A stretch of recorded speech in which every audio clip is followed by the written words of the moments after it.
सभी को प्रणाम। Very good evening all of you. आज के सेशन को गायत्री महामंत्र के साथ आरंभ करना चाहूँगा। प्लीज़ इरेक्ट योर स्पाइन, कमर गर्दन सीधी, आँखें बंद। उगते हुए सविता का ध्यान, दोनों हाथ गोद में।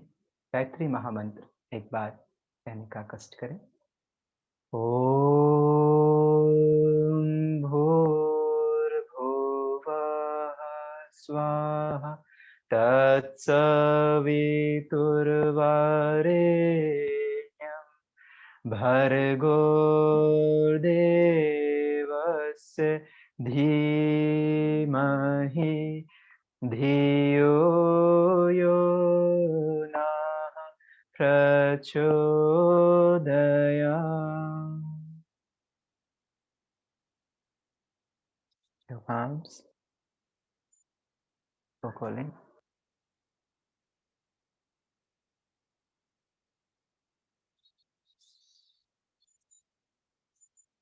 सर्वप्रथम अंतर्राष्ट्रीय योग दिवस के अवसर पर आज हम 8वां अंतर्राष्ट्रीय योग दिवस मना रहे हैं, जिसका थीम है योगा फॉर ह्यूमैनिटी।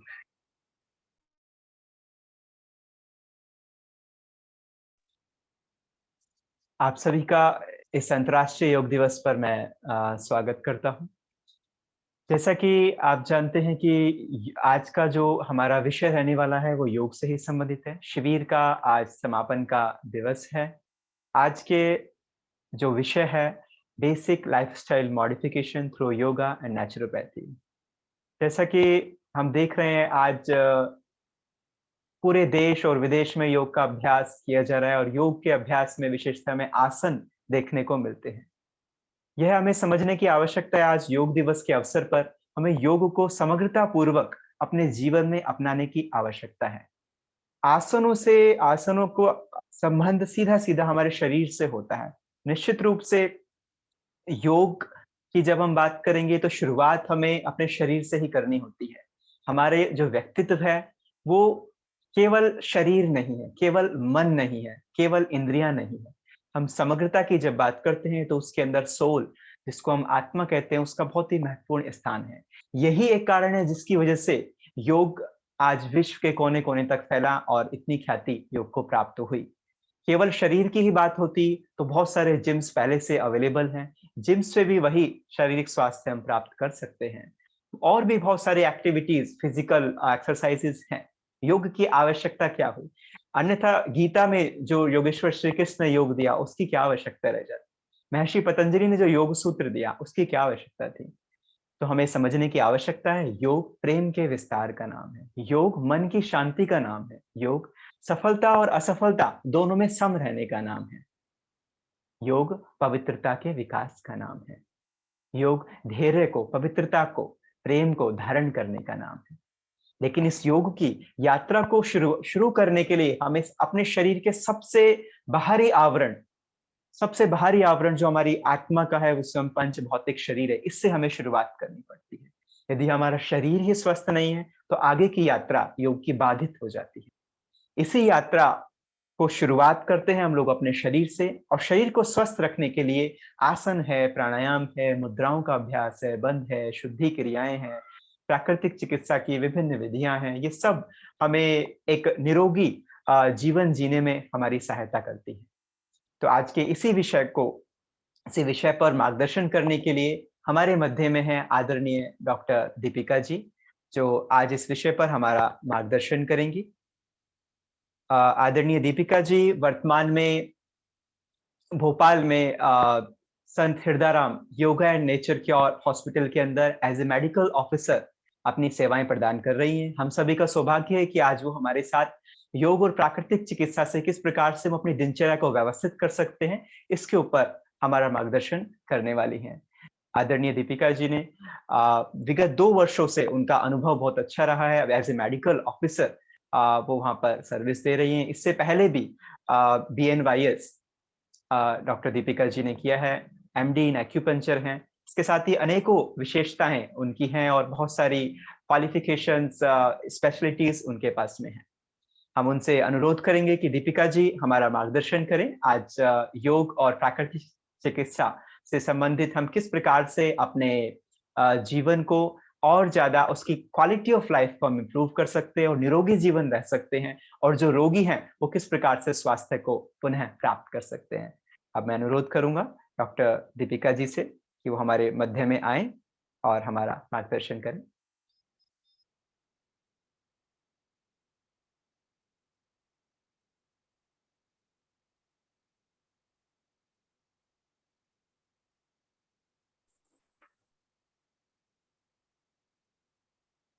सभी को मेरा प्रणाम। अंतर्राष्ट्रीय योग दिवस पर की सभी को हार्दिक शुभकामनाएं।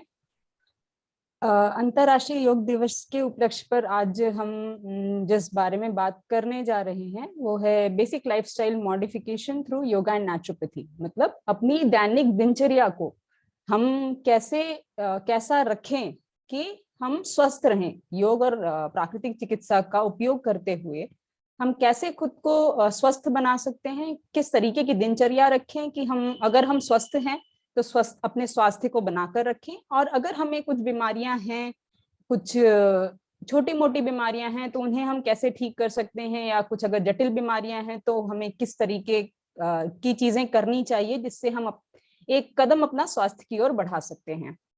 तो इस विषय पर हम आगे बात करेंगे।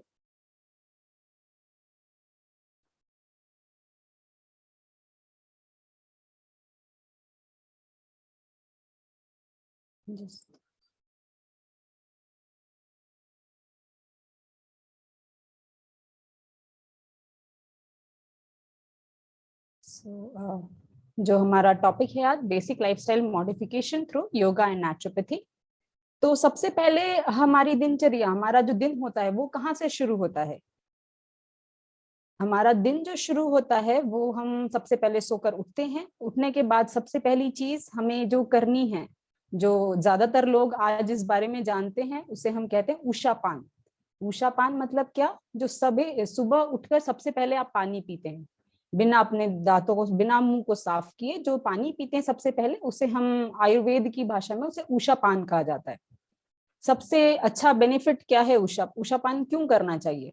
उषा पान का सबसे अच्छा बेनिफिट है कि रात भर में, जैसे डॉक्टर विजयन ने भी दंत चिकित्सा के अपना जब दंत स्वास्थ्य के बारे में बात की थी तो उनने तब भी कहा था कि रात भर में हमारे बैक्टीरिया मुंह में कई इकट्ठे हो जाते हैं, तो उन सबको वॉश आउट करने की जरूरत नहीं। रात में सलाइवा थोड़ा कम होता है पर बहुत हेल्दी बैक्टीरिया भी अंदर होते हैं जो हमारे डाइजेशन को बढ़ाते हैं, हमारी पाचन क्रिया को बढ़ाते हैं। तो अगर हम उन्हें मुंह धोकर या ब्रश करके अगर हम उनको बाहर कर देंगे तो वो हमारी पाचन क्रिया को उतना नुकसान सहना पड़ेगा। तो सबसे पहले पानी क्यों पीना है? जिससे वो बैक्टीरिया, जो हेल्दी बैक्टीरिया हमारे मुंह में हैं, वो आप पानी के साथ अंदर जाएं और आपके डाइजेशन को, आपकी पाचन क्रिया को बेहतर बनाएं। तो जो कई लोग होते हैं कि पानी पिया है लेकिन मुंह धोने के बाद, क्योंकि सुबह उठते ही पानी पीना अच्छा नहीं लगता, तो आपने कुल्ला कर लिया उसके बाद आप पानी पी रहे हैं, पर बात बराबर हो जाती है। सबसे पहले जो चीज आपको उठकर करनी है वो उषा पान, पानी पीना है। और पानी कैसा होना चाहिए?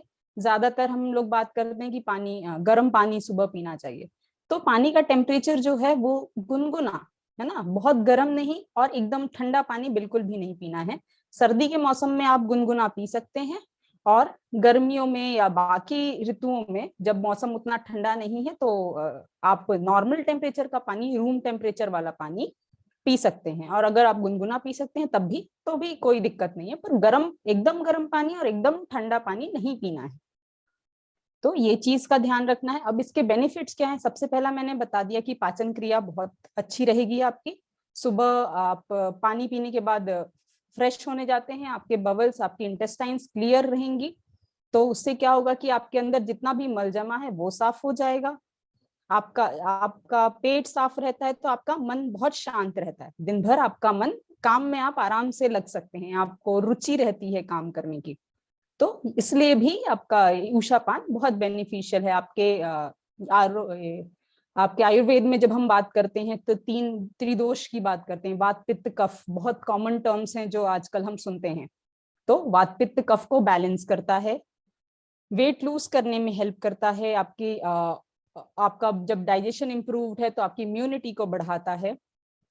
हाइपर एसिडिटी के केसेस में कई बार ऐसा होता है कि जो लोग सुबह बहुत ज्यादा पानी पीते हैं, तो कई बार मतलब वो जरूरी है कि आप अगर आपको कोई तकलीफ हो रही है उससे, तो किसी विशेषज्ञ से इस बारे में चर्चा कर लें कि आपको पानी पीना है तो फिर उसका थोड़ा सा वे चेंज करना पड़ेगा। अदरवाइज इन जनरल आप सुबह उठकर खाली पेट पानी पीजिए, जो आपके लिए बहुत लाभदायक होगा। और नेक्स्ट चीज, पानी पीने के बाद फिर हमें क्या करना है, पानी पीना है, उसके बाद टीटी के 3 आसन की ये सीरीज होती है, ताड़ासन, त्रियक ताड़ासन और कटी चक्रासन। तो ये टीटी के हम शॉर्ट में इनको कहते हैं, ज्यादातर लोग फिर इस बात को जानते हैं, पर हमें इसको अपनी दिनचर्या में लेकर आना है। तो ताड़ासन, त्रियक, पानी पीने के बाद ताड़ासन, त्रियक ताड़ासन और कटी चक्रासन, ये 3 आसन करने हैं, जिससे आपका जो हमने अभी ज्यादा क्वांटिटी में पानी पिया है, उषा पान करना है तो कितना, जितना आप कर लगभग 1 लीटर तक अगर आप कर सकते हैं तो 2-3 ग्लास से 4 ग्लास तक का पानी पीजिए। उसके बाद ये 3 आसन करिए। उससे क्या होगा कि आपने जब पानी पिया तो वो आपके पेट से होकर आपकी आंतों तक पानी वो आ जाएगा। जब आप ये आसन करेंगे तो फिर वो आंतों में आकर वो प्रेशर क्रिएट करता है और फिर आप जाकर फ्रेश हो सकते हैं, आपका पूरा पेट साफ हो जाएगा।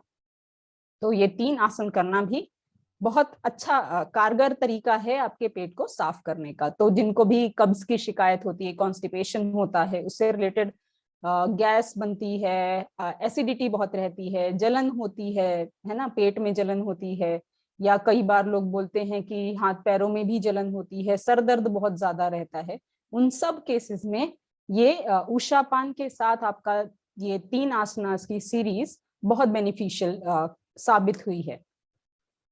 फिर अगली चीज, इसके बाद आपने उषा पान किया, उषा पान करने के बाद आपने 3 आसनास की सीरीज की, उसके बाद क्या करना है, उसके बाद आप अपने दैनिक कार्य से निवृत्त हुए, अपना आपने नहाना वगैरह सब कुछ कर लिया। उसके बाद नेक्स्ट थिंग क्या करना चाहिए हमको, नेक्स्ट थिंग आपको प्रे करना चाहिए। प्रे, जिसे भी आप अपने से बड़ा मानते हैं, उससे आपको ग्रैटिट्यूड देना है, उससे आपको धन्यवाद देना है, उससे आपको मतलब क्या होता है, प्रेयर की इंपॉर्टेंस क्यों है हमारे भारतीय संस्कृति में, हमारे कल्चर में इसको क्यों इंपॉर्टेंस इतना दिया गया है, क्योंकि जब भी आप किसी के आगे अपने से बड़ा किसी को मानते हैं, आप उन्हीं के आगे झुकते हैं। तो अगर आप मतलब किसी को अपने से बड़ा मान रहे हैं तो इसका मतलब है कि आप उनके आगे झुकेंगे, आपका अहम जो होगा, आपका जो ईगो होगा वहां पर कम हो रहा है, आप खुद को उसके आगे सरेंडर कर रहे हैं। तो कुछ भी चीज आप करेंगे तो वो ईगो से जनरेट होने वाली चीजें आपके अंदर नहीं आएंगी। पर अगर आप खुद को ही सेल्फ एंटिटी मानते हैं कि भाई हम ही सबसे बड़े हैं, तो उसके कारण आपका परफॉर्मेंस, आपका मेंटल स्ट्रेस के कारण फिर आपका फिजिकल बॉडी बहुत अफेक्ट होता है। इसीलिए प्रेयर बहुत जरूरी है, जिससे आपका मन शांत रहता है। आप ये चीज एक्सेप्ट करते हैं कि हमसे बड़ा कोई है जो हमें चला रहा है, हम उसके अनुसार चल रहे हैं।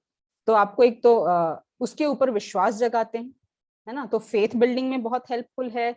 आपको एक होप रहती है कि हमें हेल्प करने के लिए कोई है, इन केस ऑफ डिफिकल्टी, हमें कोई समस्या है तो हेल्प होगी। और आपको सेल्फ अगेन कॉन्फिडेंस आपका बिल्ड होगा, बिकॉज कोई है जो हमारे ऊपर है, तो हमारे अंदर अगेन कॉन्फिडेंस होता है। अगर हम ही सबसे ऊपर हैं तो थोड़ा सा आपको कमजोरी लगती है कि अरे कभी डिफिकल्ट सिचुएशन आ गई तो हम डिसीजन नहीं ले पाते। तो उन सब चीजों में प्रेयर बहुत हेल्पफुल होती है। बेसिकली आपके मन को शांत करेगी, तो आपका डिसीजन मेकिंग पावर, आपका फिजिकल लेवल पे परफॉर्मेंस बहुत अच्छा रहेगा। नेक्स्ट थिंग आफ्टर प्रेयर क्या करना है आपको, नेक्स्ट आते हैं हम योग के ऊपर। योग, आज अंतरराष्ट्रीय योग दिवस है तो हम योग की बात कर लेते हैं। तो योग क्या होता है, योग शब्द आज जो योगा बन गया है, असल में वो योग है। योग मतलब क्या, जैसे पहले दिन के सत्र में डॉक्टर आरती बहुगुणा ने ये बात की थी कि योग मतलब यूनियन, जुड़ना। किससे जुड़ना, किसको जोड़ना है आपको, जो शरीर है, शरीर और मन, बॉडी एंड माइंड का यूनियन, इज योग। आप आत्मा है, एक परमात्मा है, इन दोनों का मिलन इज योग। योग मतलब जुड़ना। तो योग कभी भी सिर्फ एक एक्सरसाइज नहीं रही है, जो आज ज्यादा जब योगा बन गया है तो उसके बहुत सारे फॉर्म्स आ गए हैं, है ना। तो उसको जो एक्चुअल एसेंस था योग का, बॉडी और माइंड का यूनियन, वो कहीं पीछे रह गया है। तो हमें उस यूनियन को लाने की अब जरूरत है, क्योंकि ज्यादातर बीमारियां जो आजकल हम भी देखते हैं अपने रोज के रूटीन में, ज्यादातर बीमारियां हमारी मानसिक हो गई। हम साइकोसोमैटिक डिसऑर्डर बोलते हैं। मतलब बीमारियों की जो जड़ है वो कहीं हमारे मन में है। वो मन से बाहर निकलकर, जैसे हम मानते हैं कि हमारा शरीर आपके पांच उनसे बना हुआ है, पांच कोश से बना हुआ है, पंचकोश हमारा शरीर है। तो मन में आपकी बीमारियां उपजी, बीमारियां स्ट्रेस के फॉर्म में हो सकती हैं, किसी मनोविकार के फॉर्म में हो सकती हैं, कोई भी ऑब्सेसिव थॉट के फॉर्म में हो सकती है। उस वहां से उपजी, उसने आपके प्राण को, आपकी ब्रीदिंग को अफेक्ट किया, ब्रीदिंग को अफेक्ट करने के बाद आपके शरीर को अफेक्ट किया। तो जब तक वो आपके शरीर पर नहीं आती हम उसको इग्नोर करते हैं। पर हमें यही चीज का ध्यान देना है कि अगर हमने, जब वो मन में बीमारी उपजी, हमने अगर तभी ध्यान दे दिया तो उस बीमारी को हम बहुत पहले ही ठीक कर चुके होते हैं। तो अगर हमने बॉडी और माइंड का बैलेंस रखा तो क्या होगा कि हमारा ये जो योग, बॉडी एंड माइंड का बैलेंस कैसे रखेंगे, योग के थ्रू। तो अगर हमने इस चीज को ठीक रखा तो बीमारियां पनपेंगी ही नहीं। तो वही हम कहना चाह रहे हैं कि yoga is not just a stretching, कोई एक्सरसाइज ही नहीं। जैसे अभय विवेक जी ने भी कहा कि योगा सिर्फ एक्सरसाइज नहीं है। एक्सरसाइज, अगर सिर्फ एक्सरसाइज चाहिए होती तो हम जिम भी चले जाते, है ना। हम स्कूल में पीटी भी करते हैं, वो भी एक्सरसाइज है। तो योग की क्या जरूरत है? योग की जरूरत है हमारे शरीर में एक बैलेंस लाने के लिए, एक स्थिरता लाने के लिए। तो योग के बारे में हमने जब इतनी बात की, तो योग का महत्व क्या है? अगर हम शारीरिक चीजें भी कर रहे हैं तो योग जब भी हम करें, कल भी डॉक्टर मिथुन ने बात की थी, उन्होंने यही कहा था कि आपको जो भी मूवमेंट करना है एक बैलेंस, एक स्लो स्पीड में करना है, एक रिदमिक मूवमेंट होने चाहिए।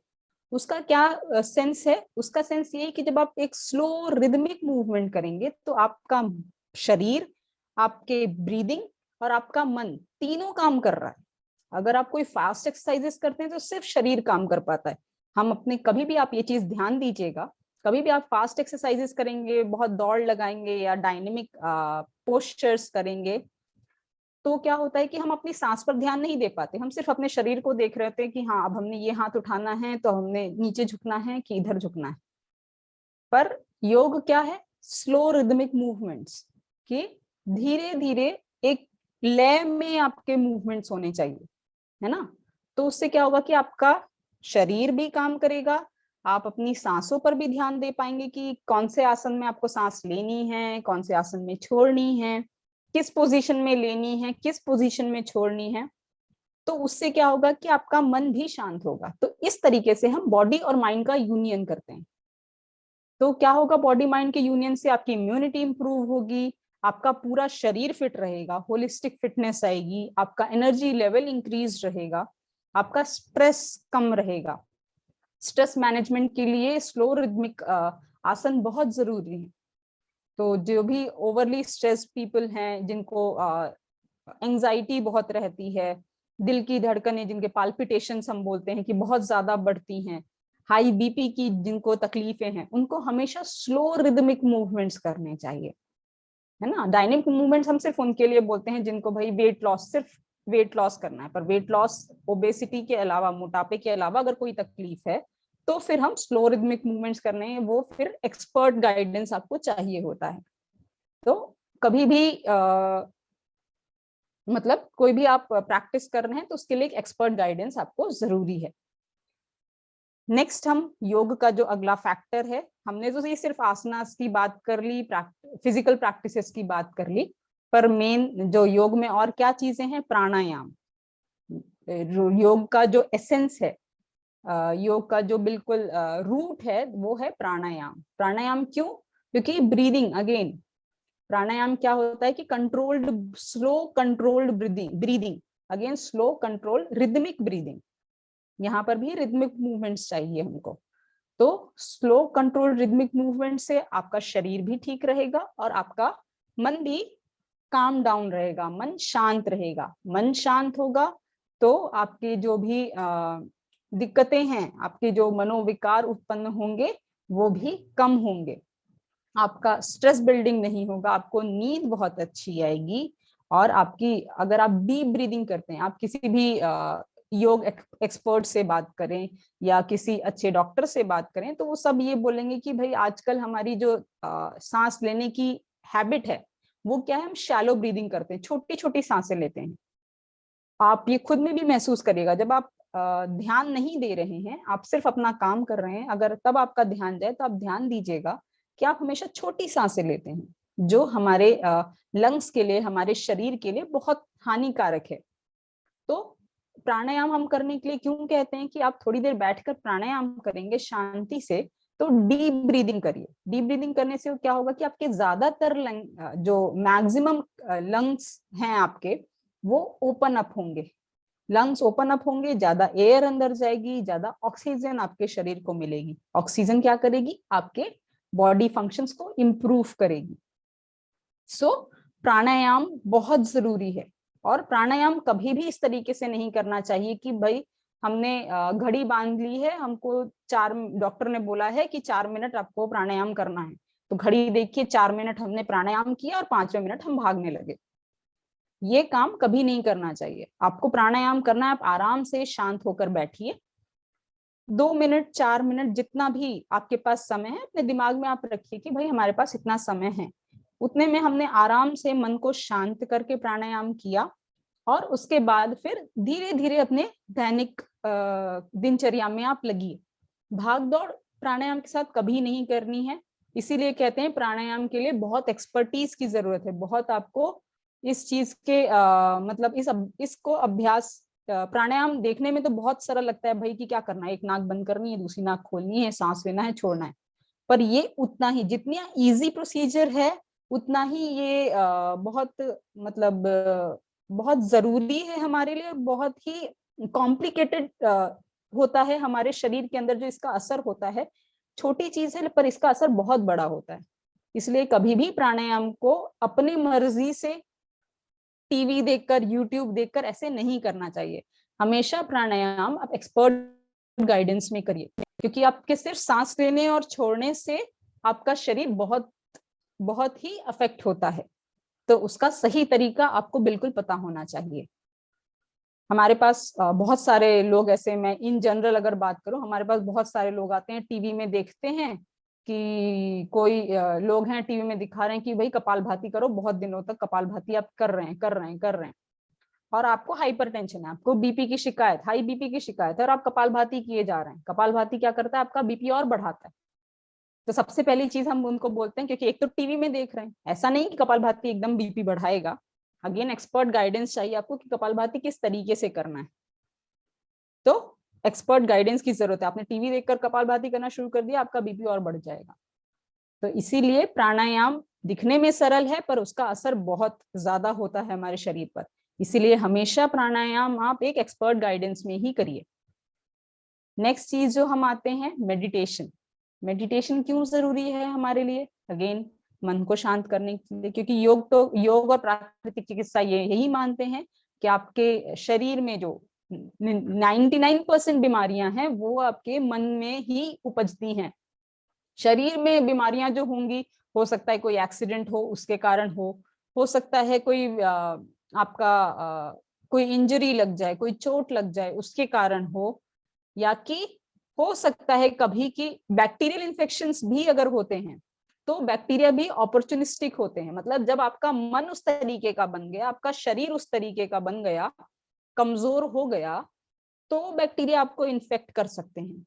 अदरवाइज अगर आपका बॉडी स्ट्रांग है तो बैक्टीरिया भी आपको आकर प्रेजेंट भी है, अगर एनवायरमेंट में भी है अगर, तो आपको जरूरी नहीं है कि वो इन्फेक्शन हो ही जाए। अगर आपका शरीर, आपकी इम्यूनिटी मजबूत है, तो आपका मन मजबूत है, तो हमें सबसे जरूरी क्या है, हमें सबसे जरूरी है अपने मन को ठीक रखना। मन को ठीक रखने के लिए ही सारी चीजें हमें करनी है। तो मेडिटेशन अगेन आपके मन पर बहुत अच्छा काम करेगा। मेडिटेशन का किस किस बीमारी के लोग, किस किस तरीके के लोग कर सकते हैं? जिनको एंजाइटी बहुत ज्यादा होती, बहुत हड़बड़ी रहती है हर चीजों में, है ना, कि ये भी कर लिया वो भी कर लिया, बहुत मल्टीटास्किंग, जिनका दिमाग बहुत ज्यादा चलता है, कि आप रेस्ट भी कर रहे हैं तो भी आप कंटिन्यूअसली सोच रहे हैं, कंटिन्यूअसली आपका ब्रेन वर्किंग है। आप अगर सो भी रहे हैं तो कई लोग बोलते हैं ना कि हमें बहुत सपने आते हैं या बहुत थॉट्स चलते हैं, क्या होता है वो? तो सुबह उठकर भी उनको फ्रेश नहीं लगेगा। क्यों? क्योंकि आप तो लेटे थे, शरीर लेटा था, पर एक्चुअल में जो दिमाग को रेस्ट की जरूरत थी, दिमाग को रेस्ट नहीं मिला। तो उसके लिए मेडिटेशन बहुत जरूरी है। एंजाइटी के केसेस में, अस्थमा के केसेस में, कैंसर्स के केसेस में, tension, headaches, high blood pressure, diabetes, आजकल वही जो लाइफस्टाइल डिसऑर्डर्स जिनको हम कहते हैं, उनका हर जगह जितनी लाइफस्टाइल डिसऑर्डर्स हैं, आप किसी भी किताब में पढ़ लीजिए, किसी एक्सपर्ट से बात कर लीजिए, सब यही कहेंगे कि वो साइकोसोमैटिक है। साइकोसोमैटिक मतलब क्या? कि मनोविकारों से उपजी हुई हैं। तो अगर आपने अपने मन को ठीक कर लिया तो उन बीमारियों को आप, या अगर आप इनिशियल स्टेजेस में है तो उनको ठीक कर सकते हैं, और अगर आपकी बीमारियां बहुत हद तक बढ़ चुकी हैं तो उनके लेवल्स को आप कंट्रोल कर सकते हैं। तो नींद वगैरह के आपने यूट्यूब पे बहुत देखा होगा कि नींद के लिए आजकल योग निद्रा बहुत कॉमनली यूज चीज है। तो योग निद्रा भी क्या है? Again a form of meditation. तो मेडिटेशन आपके मन को शांत रखने के लिए बहुत जरूरी है। तो मन से रिलेटेड जितनी बीमारियां हैं उनके बारे में वही हम बात कर रहे थे, कि कई बार मनोविकारों के कारण दर्द भी होते हैं शरीर में। ऐसा नहीं कि मन खराब है तो बीपी ही बढ़ेगा और आपका डायबिटीज, आपका शुगर लेवल ही शूट करेगा, ऐसा नहीं होता। आपको बहुत सारे दर्द भी होते हैं। कई बार ऐसे दर्द होते हैं, कोई चोट लगा दर्द हुआ वो तो समझ में आता है, पर कई बार ऐसा होता है कि दर्द हो रहे हैं लेकिन उसका कोई रीजन नहीं है हमारे पास, है ना। तो वो क्या होता है कि वो कहीं ना कहीं आपके मनोविकार से आ रहा है। तो अगेन उसके लिए भी आपको अपना मन ठीक करने की जरूरत है। अगली चीज, योग की बात हो गई, अगली चीज क्या होती है? षटकर्म। ये भी योग का हिस्सा है। षटकर्म क्या होते हैं? सिक्स क्लींजिंग टेक्निक्स, मतलब आपकी खुद के शरीर को साफ करने की 6 प्रक्रियाएं। कौन कौन सी हैं ये? नेति, धौती, बस्ती, नौली, कपालभाति और त्राटक। ये क्या है? हमारे जो डिफरेंट पैसेजेस हैं हमारी बॉडी की। नेति है वो आपके नेजल पैसेज को, आपकी नाक आपकी आंखों के लिए, आपके ब्रेन फंक्शंस के लिए, आपके मस्तिष्क के कार्यों के लिए, आपके फेस की जितनी समस्याएं हैं उनके लिए नेति बहुत बेनिफिशियल है ना। जिनकी आंखों की रोशनी कम हो जाती है, साइनसाइटिस बहुत कॉमनली आजकल लोगों को होता है, नेति बहुत अच्छा है। अगेन इन सब के लिए एक्सपर्ट गाइडेंस बहुत जरूरी है, आप खुद से देखकर नहीं कर सकते।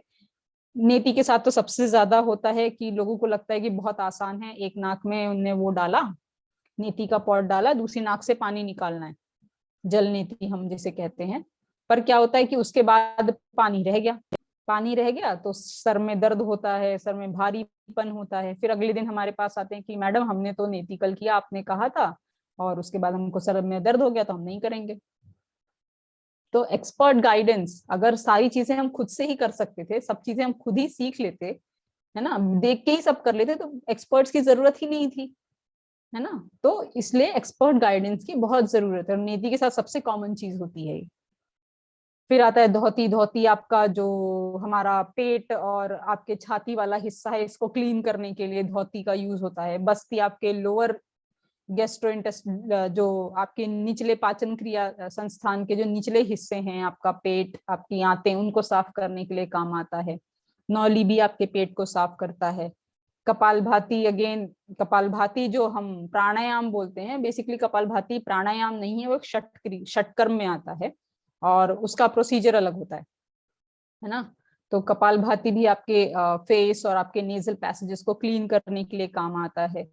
त्राटक जो है वो आपकी आई साइट को इम्प्रूव करने के लिए काम आता है, आपके ब्रेन फंक्शंस को इम्प्रूव करता है, आपकी कंसंट्रेशन को बढ़ाता है, आपके दिमाग को जो मल्टीटास्किंग है, अगर आपके ब्रेन फंक्शंस इम्प्रूव होंगे तो आपका परफॉर्मेंस इंक्रीज करता है। तो ये हो गए आपके 6 क्लिनजिंग टेक्निक्स, षटकर्म जिनको हम कहते हैं। ये आपके जो हमारे पैसेजेस हैं बॉडी के उनको क्लीन करता है। तो आपके पूरे सिस्टम्स को, अगर हमने 6 प्रोसीजर्स किए तो ये हमारे पूरे सिस्टम को क्लीन करते हैं। पर अगेन एक्सपर्ट गाइडेंस के अंडर हमको ये सारी चीजें करनी है। और दूसरा, ये बहुत ज्यादा ऑन अ डेली बेसिस हम सारी क्रियाज नहीं करवाते हैं। तो ये हमारे षटकर्म के प्रोसीजर्स हैं, जल नेति, सूत्र नेति, वस्त्र धोती और त्राटक। त्राटक कैंडल लाइट पर, या कि ज्योति त्राटक हम बोलते हैं इसको, दिए की लाइट पर, मतलब कंसर्न, एक फोकस्ड कंटिन्यूस गेजिंग होता है। तो आपके आई फंक्शंस को इम्प्रूव करता है, ब्रेन फंक्शंस को इम्प्रूव करता है। नेक्स्ट आते हैं हमारे दिनचर्या का बहुत ही अहम हिस्सा, हमारा भोजन, है ना। भोजन के लिए हम बहुत ही कॉमन चीज यूज करते हैं कि जैसा खाए अन्न वैसा हो मन, है ना। तो कैसा अन्न हमें खाना चाहिए, है ना, तो उसके ऊपर हम बात करेंगे। तो अन्न कैसा होना चाहिए, एक तो सीजनल, फ्रूट्स एंड वेजिटेबल्स ज्यादा होनी चाहिए। कभी भी आप कोई भी भोजन लें, किसी भी समय लें, सब उसमें ज्यादातर हिस्सा आपका फ्रूट्स और वेजिटेबल्स का होना चाहिए। और फ्रूट्स और वेजिटेबल्स सीजनल और फ्रेश होने चाहिए। सीजनल क्यों? क्योंकि जिस सीजन में जो चीज अवेलेबल है वो उस टाइम पे हमारा शरीर, मतलब हर सीजन के हिसाब से हमारा शरीर बदलता रहता है। हमें तो कुछ समझ में नहीं आता, हमारा शरीर, हमारे हाथ पैर तो हमको वैसे ही नजर आते हैं, पर उसकी अंदर की पाचन क्रियाएं जो होती हैं, अंदर की जो भी अलग अलग प्रोसीजर्स, फंक्शंस चलते रहते हैं, वो हर सीजन में बदलते हैं। ठंड गर्मियों में हम कहते हैं, देख के हमारा मन नहीं करता कि हम बहुत तला भुना या बहुत हैवी चीजें खाएं। क्यों? क्योंकि हमारा डाइजेशन स्लो हो जाता है, बहुत हीट होती है अंदर। ठंडियों में हमें बहुत सारी, बारिश आते ही हमें बहुत सारी चीजें खाने का मन करने लग जाता है, क्योंकि हमारा सिस्टम अगेन चेंज हो रहा है। तो उस हिसाब से सीजनल चीजें, सब्जियां भी जो होती हैं वो सीजनल इसीलिए होती हैं, हर सीजन में अलग अलग, कि उनके न्यूट्रिएंट्स बॉडी कैसे एब्जॉर्ब करेगी, बॉडी का डाइजेशन उनके हिसाब से होता है। आजकल तो खैर कोल्ड स्टोरेज के कारण हमारे यहाँ ज्यादातर चीजें, ज्यादातर सब्जियां, ज्यादातर फ्रूट्स सारे सीजन अवेलेबल होती हैं। बट फिर भी हमें यहाँ पर अपने पुराने लोगों से ये चीज हमेशा ध्यान रखनी चाहिए कि सीजनल चीजें क्या है, क्योंकि जो बिना सीजन के मिल रही है वो कोल्ड स्टोरेज से आ रही हैं, तो वो फ्रेश भी नहीं है, सीजनल भी नहीं है। तो सीजनल चीजें आप लेंगे, एक तो वो आपके पॉकेट के लिए भी हेल्दी रहेगा, क्योंकि चीप भी होता है ना, और दूसरा आपके हेल्थ के लिए भी अच्छा है। तो फिर क्यों आपको महंगी और कोल्ड स्टोरेज वाली चीजें यूज करनी। तो हमेशा सीजनल और फ्रेश चीजें आप, वेजिटेबल्स और फ्रूट्स आप यूज करें, तो वो आपको न्यूट्रिएंट्स भी सब, क्योंकि बॉडी उस टाइम पे उस सीजन में उस चीज को डाइजेस्ट करने के लिए रेडी है, तो आपको उसके न्यूट्रिएंट्स मैक्सिमम आप ले पाएंगे, आपकी बॉडी में वो प्रॉपरली एब्जॉर्ब होगा, तो वो चीज लगेगी। डाइजेशन आपका अच्छा रहेगा। अगर आप दूसरे सीजन की चीजें लेते हैं तो डाइजेशन आपका प्रॉपर नहीं हो पाता है। तो और आपका, जब आपका डाइजेशन प्रॉपर रहेगा, आपका बॉडी का न्यूट्रिशन प्रॉपर रहेगा, तो आपकी बॉडी की इम्यूनिटी अच्छी रहेगी, और आपका इम्यूनिटी, आपकी रोग प्रतिरोधक क्षमता अच्छी रहेगी, तो बीमारियां आपको घर नहीं कर पाएंगी। सो नेक्स्ट चीज, हम अब सब्जियां बना तो रहे हैं, पर कैसे। तो सबसे पहले हम क्या करते हैं कि सब्जियों को छीलना है, उनको प्रिपेयर करना है। तो सब्जियों को छीलें आप, बिल्कुल, है ना। पहले, सबसे पहले छीलने से पहले क्या करना है, उसको वॉश करना है। कभी भी सब्जियों को छीलने और काटने के बाद वॉश नहीं करना है, ठीक है। हमेशा सब्जियों को पहले आप रनिंग वाटर के अंदर वॉश कर लीजिए। उनको क्या बोलते हैं, अगर डस्ट वगैरह, डर्ट ज्यादा है तो आप स्क्रबर लेकर उसको स्क्रब कर लीजिए, पर उसको कभी भी किसी केमिकल से वॉश करने की जरूरत नहीं है आपको। और अगर आपको बहुत लगता है कि कोई ओपन वेजिटेबल्स हैं, जैसे कि आपका फूल गोभी हो गई, है ना, जो ओपन वेजिटेबल्स हैं उनको आप ल्यूक वार्म वाटर में थोड़ी देर के लिए रख सकते हैं। बॉईल करने की जरूरत नहीं है, नहीं तो न्यूट्रिएंट्स चले जाएंगे। गुनगुने पानी में आप थोड़ी देर छोड़ सकते हैं, या कि अगर ऐसे कोई ओपन वेजिटेबल्स नहीं है तो आप उनको रनिंग वाटर के अंदर बस स्क्रब कर लीजिए, और उनको आप यूज कर सकते हैं। फिर धोने के बाद उनको छीलना है। जिन चीजों को छीलना है, हर चीज नहीं छीली जाती। आजकल एक ट्रेंड चल गया है हर चीज को छील कर खाने का। रीजन पूछो तो क्या होता है कि हमें पेस्टिसाइड्स हैं, केमिकल्स हैं, उससे बच जाते हैं। पर पेस्टिसाइड्स और केमिकल्स जो हैं वो छिलकों को भी पेनिट्रेट करता है। पर अगर आप छिलका छील कर चीजों को खाएंगे, खीरा हो गया, टमाटर हो गया, ये सारी चीजें, इनके छिलके आप खा सकते हैं इजीली।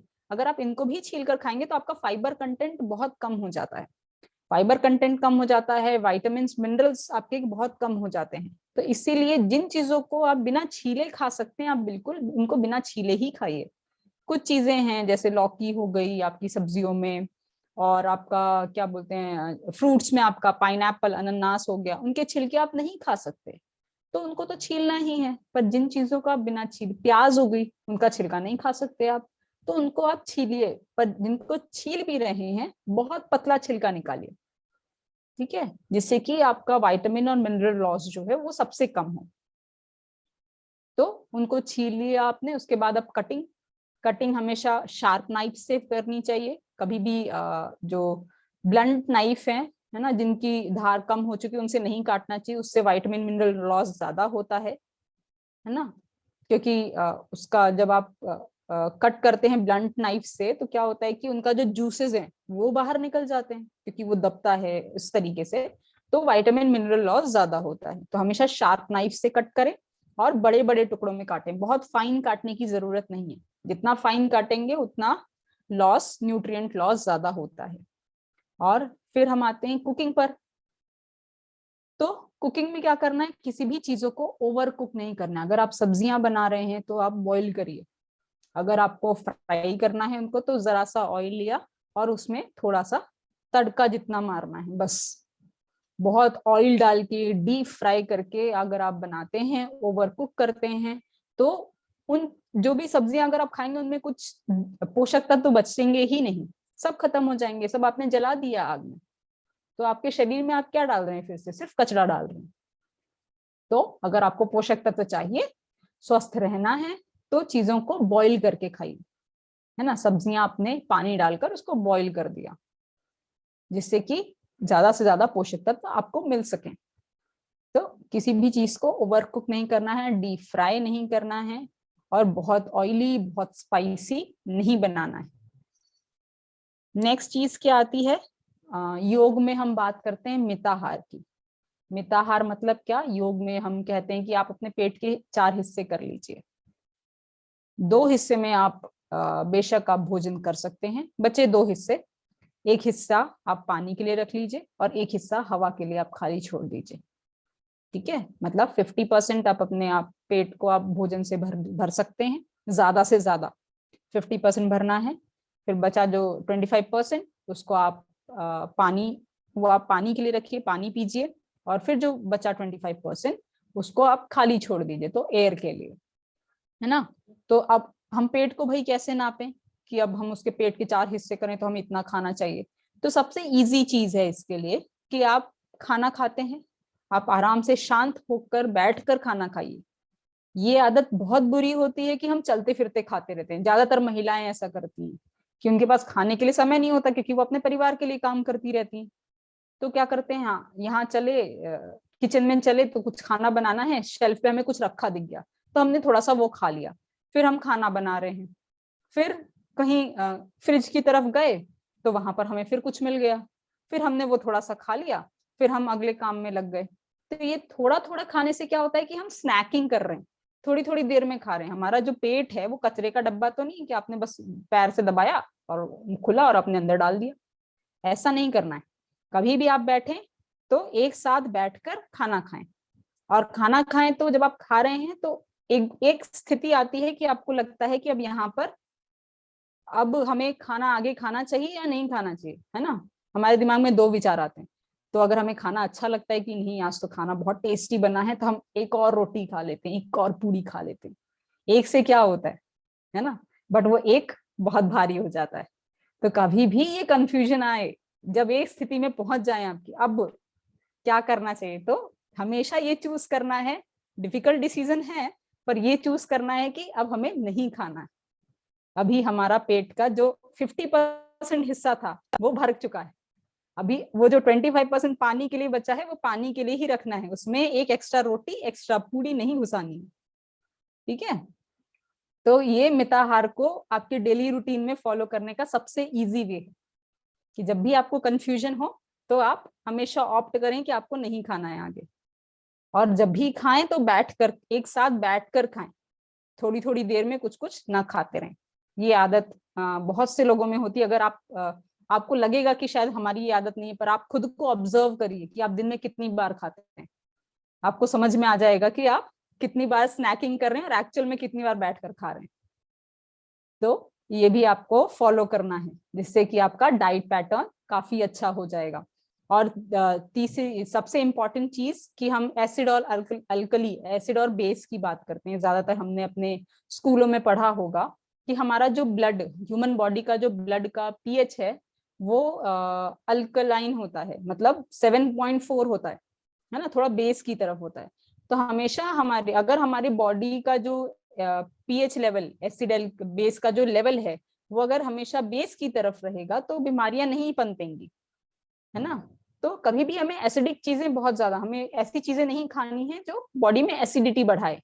तो इसीलिए जो हमने बात की थी कि तली भुनी चीजें नहीं खानी है, जो मैदे से बनी चीजें, रिफाइंड आटा नहीं यूज करना है, बहुत स्पाइसी चीजें नहीं खानी है, बहुत तरह के मसाले, बहुत ही ज्यादा मिर्ची, ऐसी चीजें नहीं खानी। क्योंकि क्या होता है, ये सारी चीजें, कार्बोनेटेड ड्रिंक्स बोलते हैं ना, कोल्ड ड्रिंक्स नहीं पीनी चाहिए, क्यों, वाइट शुगर नहीं खानी चाहिए, क्यों, सॉल्ट ज्यादा नहीं खाना चाहिए, सब एसिडिटी बढ़ाते हैं हमारे शरीर में।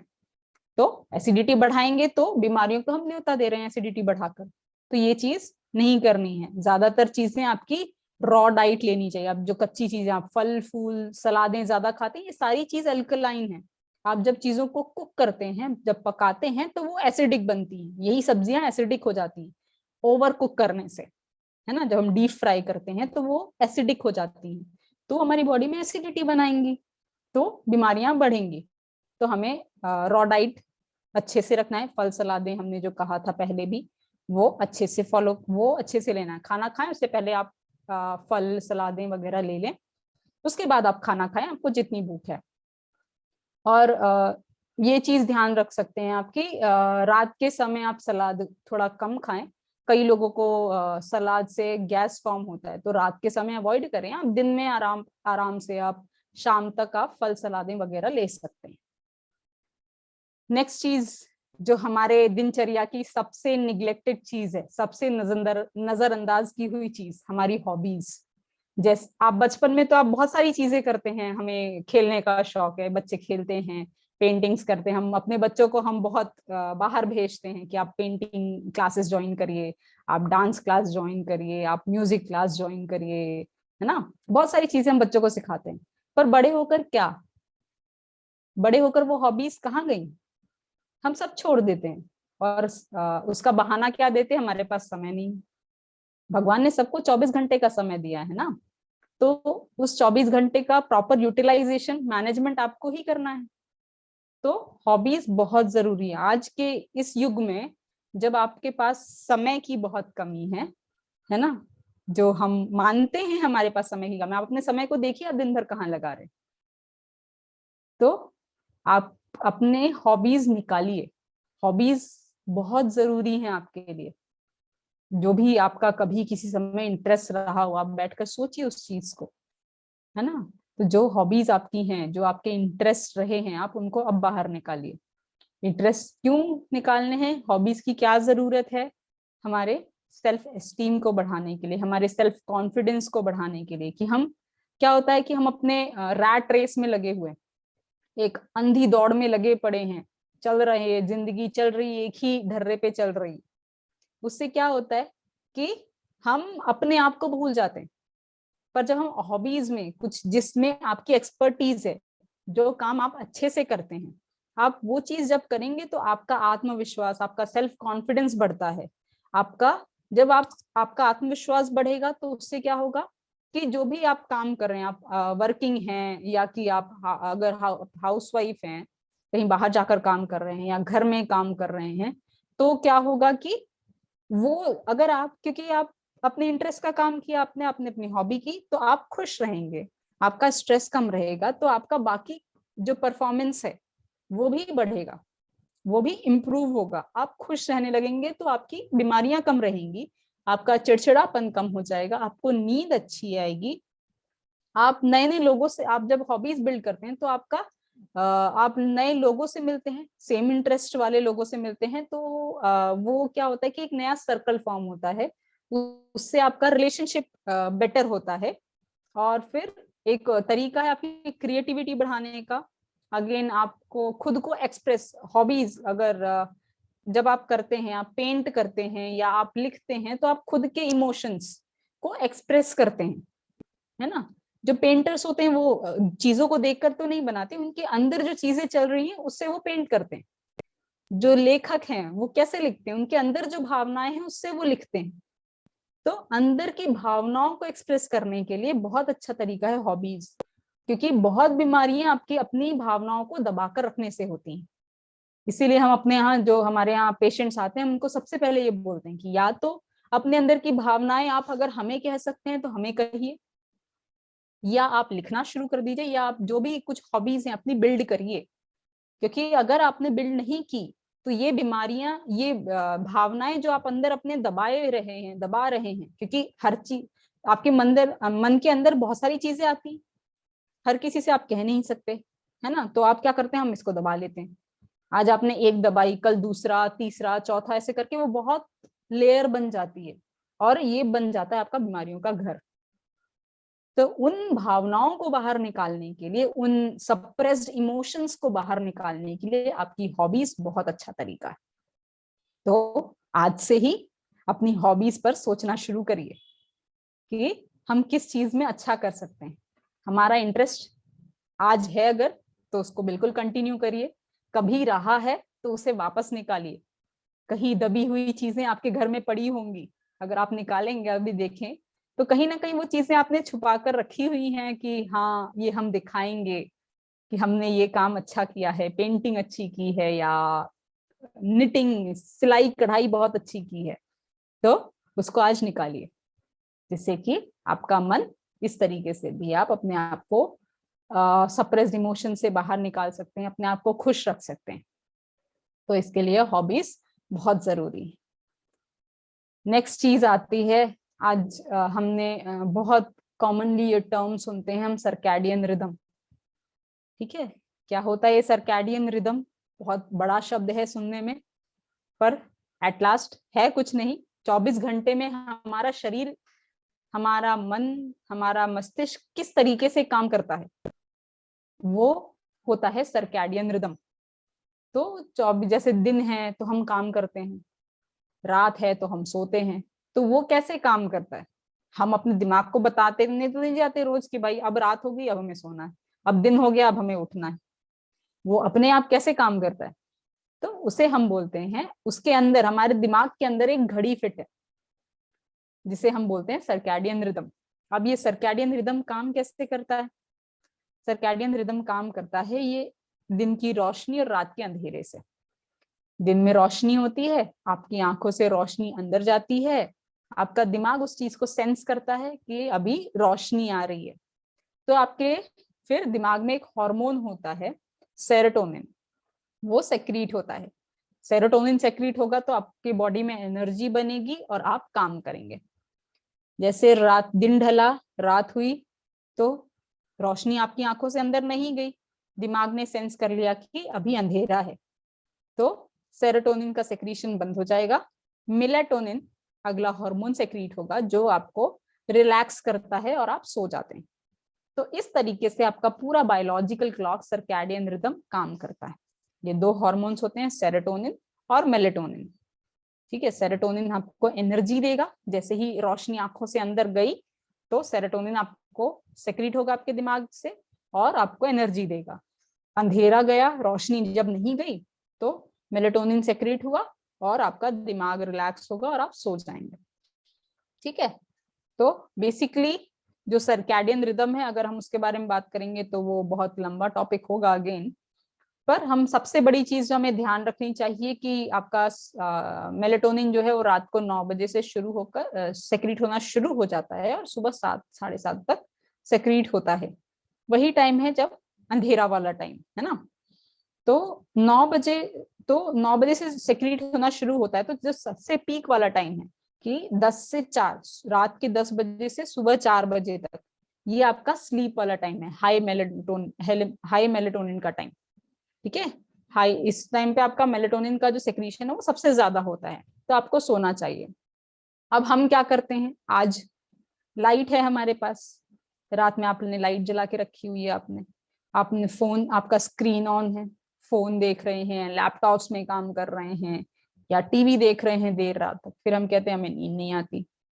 तो क्या होता है, अगर जब आपकी ये सारी चीजें हैं, गैजेट्स आप देख रहे हैं, आपने लाइट ऑन कर रखी, तो आंखों से रोशनी अंदर जा रही है, रोशनी अंदर जा रही है, तो दिमाग क्या सेंस कर रहा है कि अभी तो उजाला है। तो मेलेटोनिन कैसे सेक्रीट होगा, मेलेटोनिन सेक्रीट नहीं होगा तो आप सोएंगे नहीं। तो इसीलिए हम जो बोलते हैं ना कि आपको रेगुलर अपना स्लीप टाइम मेंटेन करके रखना चाहिए। क्यों, वो उसका रीजन यही है कि आपका सर्कैडियन रिदम नॉर्मल बना रहे। अगर आप इसको डिस्टर्ब करेंगे तो भी बहुत सारी बीमारियां घर कर जाती हैं, on the time being, with time बहुत सारी बीमारियां हो जाती हैं। अगर आपकी नींद प्रॉपर नहीं होगी, अगले दिन आप उठेंगे तो आपको फ्रेश नहीं लगेगा, आप पूरे दिन अलसाए रहेंगे, दिन अलसाए रहेंगे तो आपका दिन भर काम खराब होगा, ना आप सो पाएंगे ना आप काम कर पाएंगे। और इसी तरीके से ये साइकिल रिपीट होते होते सालों तक में अब ऐसा होने लग जाएगा कि आपको नींद ही नहीं आ रही। और अगर नींद आ भी रही है तो भाई बीपी की शिकायत हो गई, शुगर बढ़ता है, डायबिटीज हो गया, दर्द होते हैं बहुत, चिड़चिड़ापन रहता है, वो बिहेवियर चेंजेस में भी आ जाता है कि आपका व्यवहार ही बदल जाता है और आपको समझ में नहीं आता। आपको तो लगता है हमारा सब ठीक है, फिर ऐसा हमारे साथ क्यों हो रहा है ना। तो उसका कारण क्या है, क्योंकि आपने अपना नींद का पैटर्न खराब कर रखा है। तो आपको अपना जो नींद का टाइम है वो आप कोशिश करिए कि 10 से 4 ये वाला जो टाइम है ये आप सोइए। ठीक है। सो नेक्स्ट, अब सर्कैडियन रिदम की बात कर ली हमने, नींद खराब होने की बात कर ली हमने, अब सबसे जरूरी चीज पे बात करते हैं, स्ट्रेस। स्ट्रेस क्या करता है, स्ट्रेस हम बोलते हैं कि भाई हम बहुत थक गए तो फिजियोलॉजिकल स्ट्रेस हो गया, है ना। पर बहुत थकने से सिर्फ फिजियोलॉजिकल स्ट्रेस नहीं होता, आपने बहुत सारा काम किया तो ही सिर्फ फिजियोलॉजिकल स्ट्रेस नहीं होता, अगर आप कुछ काम ना करें तो भी फिजियोलॉजिकल स्ट्रेस होता है। इसलिए हमेशा एक्टिविटी में बैलेंस होना चाहिए। ठीक है, ऐसा नहीं है कि आप बिल्कुल आप आराम से बैठे हैं तो, आपने ये भी कई लोगों को बोलते सुना होगा कि यार बैठे बैठे ज्यादा थकान होती है। क्यों होती है, क्योंकि वो भी फिजियोलॉजिकल स्ट्रेस बिल्ड करता है। ठीक है, तो दोनों, कोई भी एक्सट्रीम आपका स्ट्रेस बिल्ड करेगा। आप इमोशनल, अगर आपका इमोशंस बहुत एक्सट्रीम जा रहे हैं तो स्ट्रेस बिल्ड होगा। अगर आपका सर्कैडियन रिदम भी खराब है तो भी स्ट्रेस बिल्ड होगा। अगर आपकी नींद खराब है तो स्ट्रेस बिल्ड होगा, और स्ट्रेस बिल्ड होगा तो क्या करेगा, आज की 99.9% बीमारियों का कारण स्ट्रेस है। तो खुद को डी स्ट्रेस रखने के लिए हमने आज इतनी सारी बातें की कि अपना डाइट आप नॉर्मल रखिए, अपना रूटीन में आप योगा में भी स्लो रिदमिक मूवमेंट्स रखिए, है ना। और और आपका सर्कैडियन रिदम आप नॉर्मल रखिए, आपकी हॉबीज आप कंटिन्यू रखिए, तो आप अपने स्ट्रेस को काफी हद तक कंट्रोल कर सकते हैं। प्राणायाम करिए, मेडिटेशन करिए, स्लो रिदमिक योगा मूवमेंट्स करिए, और सारी चीजें एक्सपर्ट गाइडेंस के अंदर करिए। तो क्या होगा कि आप अपने आप को डी स्ट्रेस रख सकते हैं। डी स्ट्रेस रखेंगे, अपना सर्कैडियन रिदम, अपना स्लीप वेक साइकिल आप नॉर्मल रखिए, तो आप खुद को हेल्दी रख सकते हैं। तो आज की बात हम इतने टॉपिक्स पे खत्म करते हैं। अब अगर किसी को कुछ क्वेश्चंस हो, कुछ क्वेरीज हो, तो उन्हें हम कोशिश करेंगे कि हम इस टॉपिक से रिलेटेड क्या आंसर करते हैं। बहुत बहुत धन्यवाद दीपिका जी, आपने बहुत अच्छा मार्गदर्शन किया हमारा। किसी का कोई प्रश्न है तो आप प्लीज हैंड रेज कीजिए। प्रियंका जी, ओके जी, प्रियंका जी अनम्यूट करें। Good evening ma'am. Good evening. Ma'am actually मुझे साइनस की प्रॉब्लम है, तो उसके क्या मतलब रेमेडीज हो सकते हैं? रिपीट करेंगे, आपका एक्चुअली बीच मैम में आवाज थोड़ा साइनस कट की गया। प्रॉब्लम है, साइनस की प्रॉब्लम है। जी तो जी जी। जैसे कोई मौसम वेदर चेंज होता है तो हम्म। वो थोड़े बहुत मतलब चलिए। रेमेडीज? ऐसे आपको साइनसाइटिस का इशू है तो वेदर चेंज होगा तो हेडेक और हाँ जी, हाँ जी, हाँ जी मैम। नाक बहना, भारीपन हाँ रहना, जी वो मैम। सारी चीजें होंगी। हाँ जी तो मैम। उसके लिए एक तो आप अपना डाइट वो कर सकते हैं, है ना, डाइट एसिडिक ओके। चीजें आप कम रखिए, ओके कच्ची मैम। चीजें एल्कलाइन तरफ डाइट रखिए। और आप ओके। योग में आप जैसे मैंने नीति की बात करी थी वो आप कर सकते हैं, पर अगेन आपको एक्सपर्ट गाइडेंस की जरूरत है। ओके यहाँ मैम। पर तो हमारे विवेक जी काफी हाँ जी, हाँ जी, हाँ जी। काफी ओके मैम। अनुभवी हैं योग के उसमें फील्ड में। तो आप उनसे ओके गाइडेंस मैम। या मतलब आप एक्सपर्ट गाइडेंस के अंदर योगिक प्रैक्टिसेस कर सकते हैं, क्लिनजिंग कर सकते हैं। तो ओके उससे मैम। आपका काफी हद तक चीजें ठीक रहेंगी। और स्ट्रेस सबसे जरूरी, हर जगह हम हाँ जी स्ट्रेस की मैम। बात करेंगे तो उससे को ठीक। कम करिए। ओके मैम, ठीक है, thank you ma'am. Okay okay. Welcome. Next question, और किसी का कोई प्रश्न है तो प्लीज हैंड रेज करें।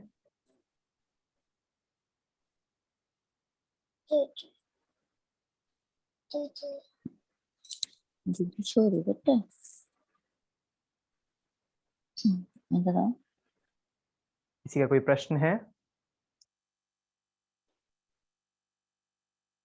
Okay, I think no question.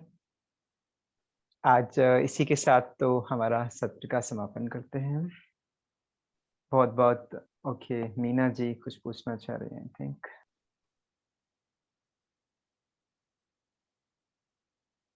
Please unmute करें।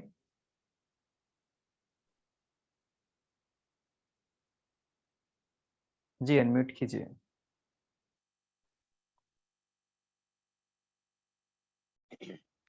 सर थायराइड के लिए क्या क्या डाइट प्लान और किस तरह के, मतलब सीरियसली कौन से आसन करने चाहिए? थायराइड के लिए मतलब डाइट में आप चीजें, एक तो डिपेंड करता है कि आपको हाइपोथायराइड है, मतलब कम होने वाला थायराइड है या ज्यादा, है ना। ज्यादा बात।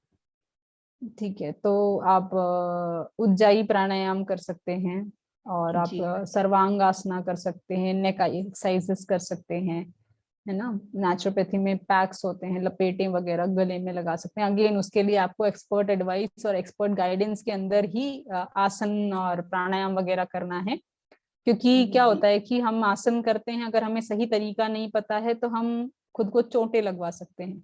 पता चले हम सर्वांग आसन करने गए, नेक पर हमने बहुत जर्क लगा दिया और हम अपना गर्दन तोड़कर बैठ गए, जी है ना। जी तो गए तो कुछ अच्छा करने थे पर कुछ गलत और दूसरी समस्या ले आए। तो इसीलिए हर चीज आप एक्सपर्ट गाइडेंस में करिए। ठीक है, बहुत बहुत धन्यवाद आपका दीपिका जी। नेक्स्ट क्वेश्चन हम लेंगे। Okay, Nalini ji please unmute yourself.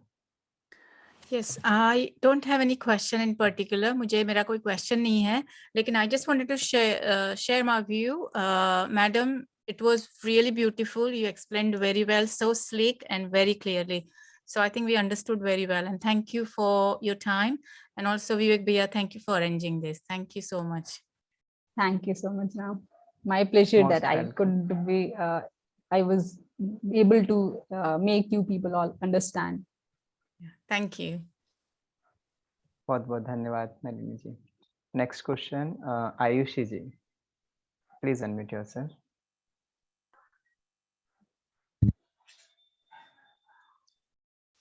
Thank you very much ma'am. Ma'am ये क्वेश्चन पूछना था, जैसे वेट गेन करने के लिए मतलब कुछ पर्टिकुलर योग बता दीजिए आप। वेट गेन करने के लिए सबसे जरूरी है कि आप अपने डाइजेशन को इम्प्रूव करें। सबसे पहले हमें लगता है कि हम पतले हैं, हमारा डाइजेशन बहुत अच्छा है, पर ऐसा होता नहीं है ना। अगर आप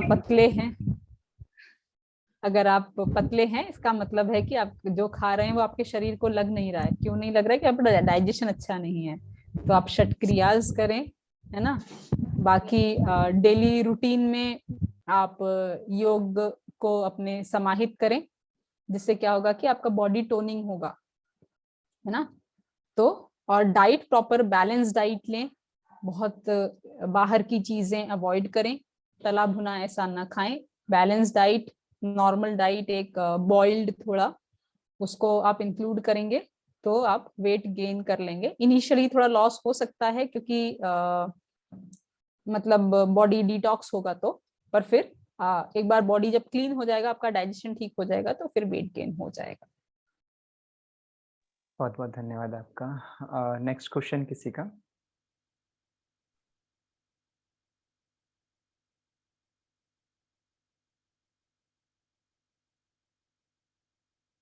okay, last question Priyanka ji, please speak. Hello ma'am, मेरी थायराइड की मेडिसिन चल रही है 75 mg।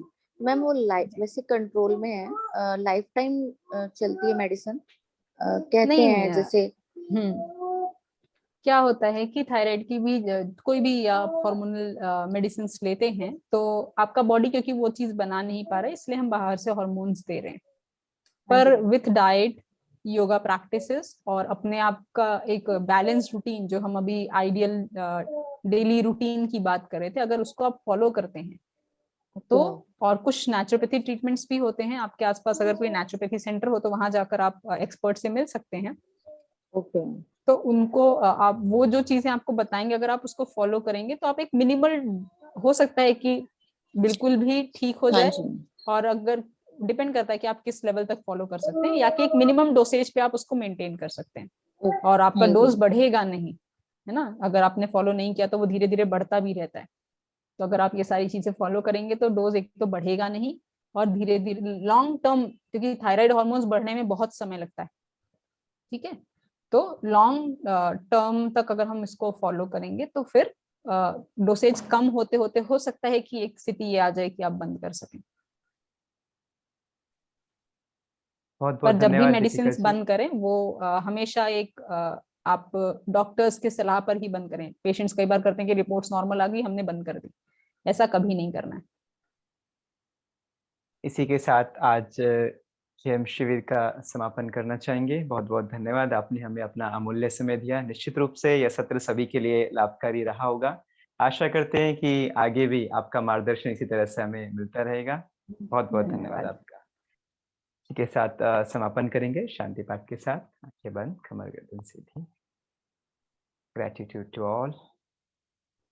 ओम सर्वे भवन्तु सुखिनः, सर्वे सन्तु निरामया, सर्वे भद्राणि पश्यन्तु, मा कश्चित् दुःखभाग् भवेत्।